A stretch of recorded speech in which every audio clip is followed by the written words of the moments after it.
it's a great pleasure to be back in India for such a hallmark occasion for the EU-India partnership. And returning here, it's now the third time as President of the European Commission, is always a welcome excuse to immerse myself in your culture and your democracy, your history, and your modernity. And it was therefore with real privilege and pride that I started this visit by laying a wreath in honor of Mahatma Gandhi yesterday. It was, of course, Gandhi himself who famously said that a nation's culture resides in the hearts and in the souls of its people. And this is certainly true for India, its people and its breathtaking cultural heritage and history. And above and beyond any economic and diplomatic relations, I believe it is culture that binds the people of India and Europe together. We have a shared love of sport, arts and literature. Our students and academics work and deepen their knowledge together. And our companies do business together at a scale of almost unmatched size around the world. All of this makes us natural and long-standing partners as we start our third decade of the strategic partnership. But, ladies and gentlemen, I believe what lies ahead is far greater than what has already been. Although history can always be a useful guide for how to approach the world of today,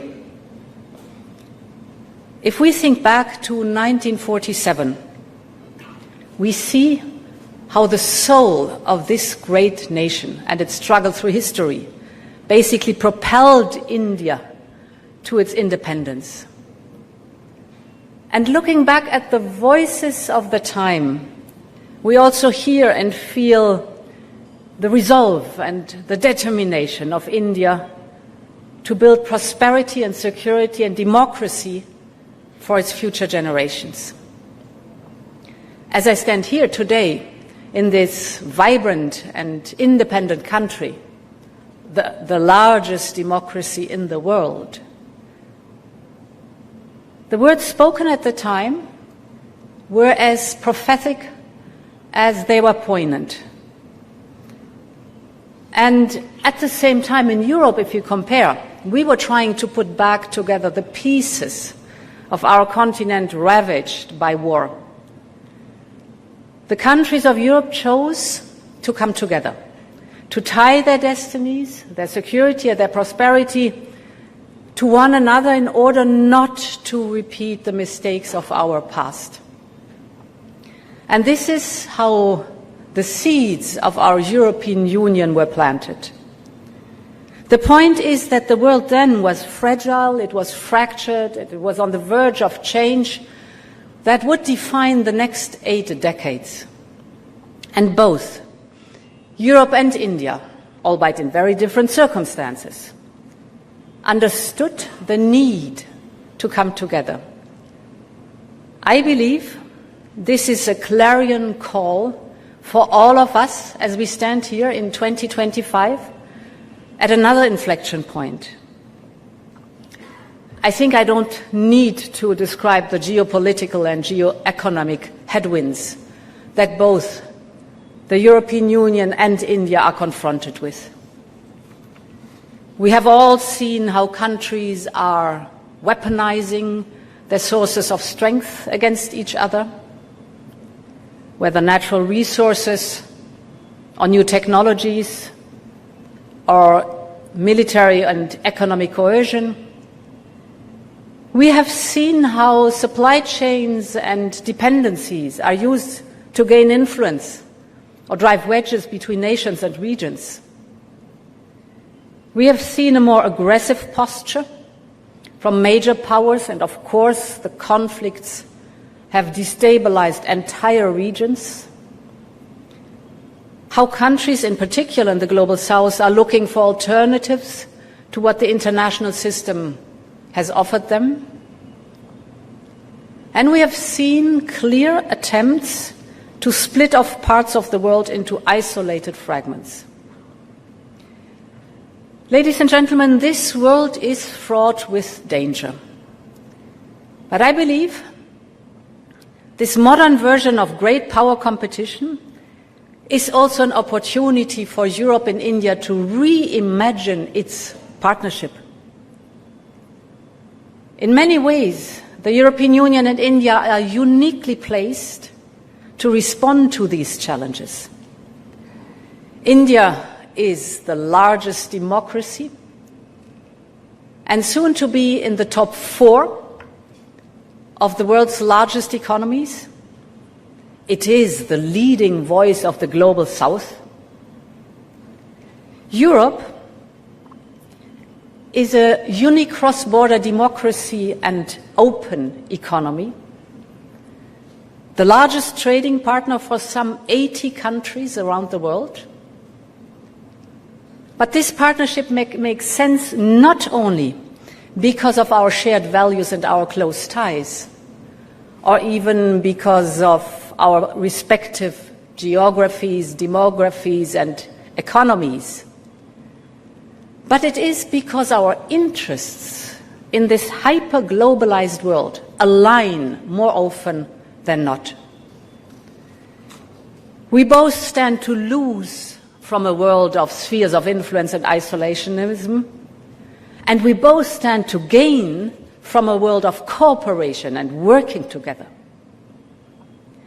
Because we can offer each other distinctive alternatives and tools to make ourselves stronger, more secure, and more sovereign in today's world. The kind of offer that cannot really be replicated by others. And this is why the European Union and India has the potential to be one of the defining partnerships of this century. And it is why it will be a cornerstone of Europe's foreign policy in the years and decades to come. So I want this visit to be the start of this new era. And Prime Minister Modi and I share the same view. It is time to take our European Union-India strategic partnership to the next level for our own security, for our own prosperity, for the common global challenges that we face, and for the benefit of our respective regions and partners around the world. Over the last 30 years, we've done a lot together. But in truth, we have only been scratching the surface of the potential that is there.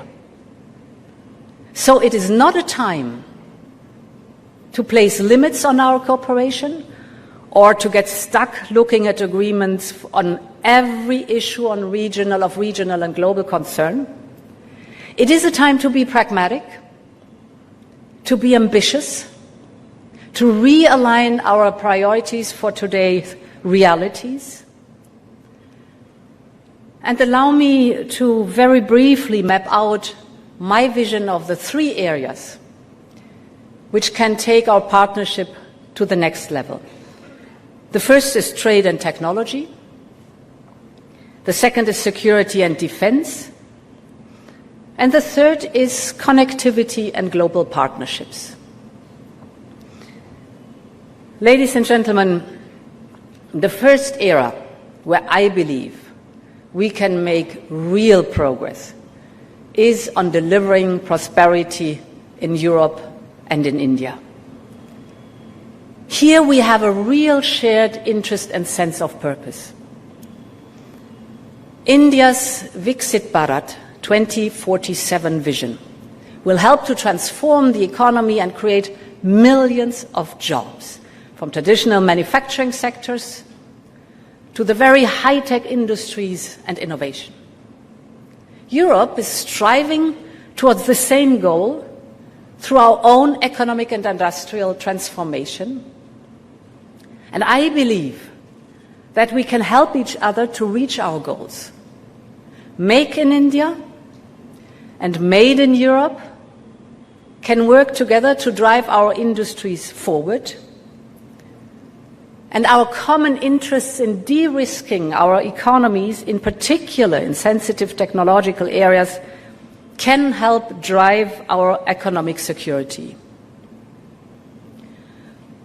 Let's take some examples. We are both looking to diversify some of our most critical value chains. From our side, this is, for example, the case for batteries, or pharmaceutical products, for semiconductors, for clean hydrogen or defense. And we can support each other to achieve this. And for that, we need to have an ambitious trade and investment partnership. As I said today, the European Union is India's largest trading partner, sitting ahead of both the United States and China. European companies create 8 million jobs here in India. But we could do so much more by improving market access and tackling the barriers to trade.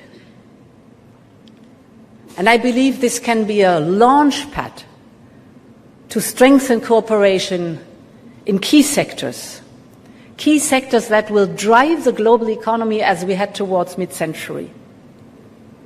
Just take a few things like semiconductors, or the whole topic of clean tech, the whole topic of artificial intelligence. We just had the summit 10 days ago in Paris, and the next one will be here. High-performance computing, the whole topic of digital public infrastructure. By investing together in this tech and by building strong supply chains, we can create a real advantage for ourselves in today's competitive global economy. And we should draw on each other's skills and talents, such as academics and researchers, to make all that happen. A free trade agreement between the European Union and India would be the largest deal of its kind anywhere in the world. I am very well aware it will not be easy, but I also know that timing and determination counts, and that this partnership comes at the right moment for the two of us. This is why we have agreed with Prime Minister Modi to push to get it done during this year, and you can count on my full commitment to make sure we can deliver. Ladies and gentlemen, the second broad area for renewed cooperation is security and stability.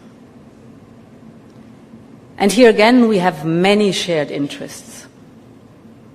Wars, conflicts, and coups have erupted in Europe, the Middle East, Asia, in Africa, and across different regions. And what happens in one part of the world matters to both Europe and India, even if we sit far apart on the map. Because peace, security, and prosperity are indivisible in this world. In Europe, Russia's goal is to tear Ukraine apart. And we should be clear about what is at stake here. A failed Ukraine would not only weaken Europe, and that is why we have taken historic steps to support Ukraine and its future, but a failed Ukraine would also intensify the challenges in other parts of the world, not least in this region. Other countries around the world are watching very closely whether there is any impunity if you invade a neighbor or violate international borders. or whether there are real deterrents. And this is why we want any peace talks to lead to a just and lasting peace, with a free and prosperous Ukraine that can join the European family. And Europe is ready to live up to its responsibility when it comes to security and defense. We will step up our defense spending to ensure that member states have access to the full spectrum of capability that this new reality demands. But we also want to step up cooperation with crucial partners like India. And this is why I can announce that we are exploring a future security and defense partnership with India, in the mold of the partnership we have with Japan and South Korea. This will help us step up our work to counter common threats, whether on cross-border terrorism, maritime security threats, the whole topic of cyber attacks, or the new phenomenon we see on attacks on our critical infrastructure. So there's a lot that we can build on. For instance, the recent collaboration on maritime security. And I'm delighted that India's interest in joining defense industrial projects under the European Union's permanent structured cooperation is obvious. India is working hard to diversify its military supply and to access new capabilities. And I believe we can help each other to deliver on our security objectives. For instance, we can join forces where we have technology and expertise, if you just take the topics of cybersecurity, but also space, the whole topic of drones. And this is not only about stability in our respective regions, but it is also a key part in strengthening our economic security and ultimately our prosperity. And this is why security should be at the core part, a core part of our new strategic partnership with India. Ladies and gentlemen, the third and final element I will touch on is the need to deepen our connectivity links and our global partnership. And here, there's a lot that Europe can learn from India. India has been the leading voice bringing to the fore the concerns of many countries in the global south. Addressing these issues becomes all the more important in a world where major powers are pulling at the seams of the international system. And I believe India and Europe have a real opportunity to step up, to invest in each other, and to invest in our global partnerships. This is in our core economic and national security interest. India can play a unique role as a bridge between the global south and the rest of the world, between the Indo-Pacific and Europe. And Europe is ready to invest, to help to bring that to life. Through Global Gateway, that is our €300 billion infrastructure offer for infrastructure abroad, through Global Gateway, we can invest in projects that transport energy across India and between India and the world. And this is just the start of what can be done to build this connectivity between India, Europe, and the regions between us. The IMEC, well known by all of you, the India, Middle East, Europe corridor, that we launched here in New Delhi in 2023 during India's G20 presidency, in my view, is a historic opportunity to bring this to life. It's amazing as a project.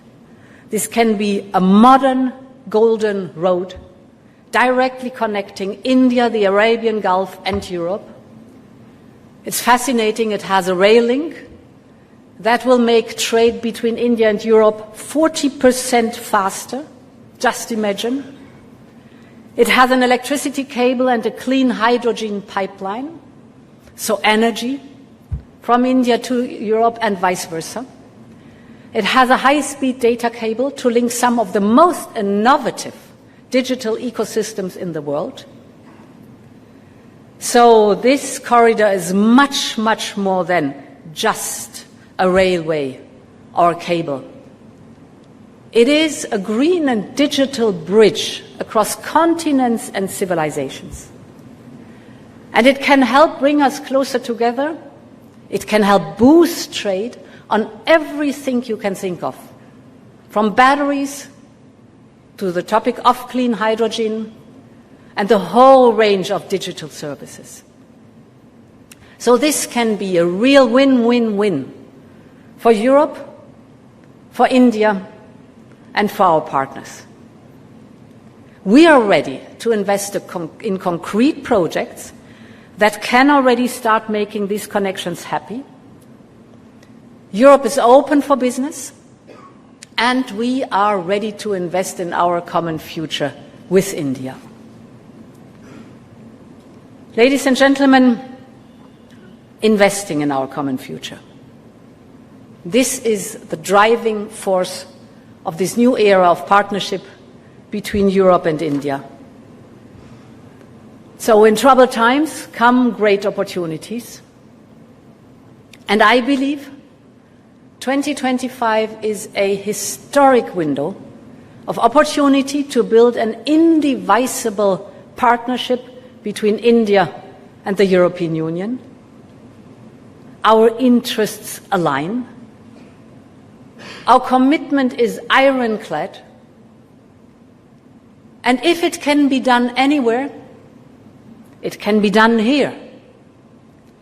Because as Romain Rolland, the French writer and great admirer of India, said, and let me cite it, if there is one place on the face of earth where all the dreams of living men have found a home, from the very earliest days when man began the dream of existence, it is India.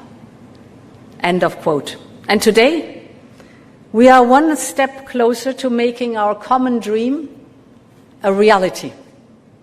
So thank you very much for your attention, and long live our friendship.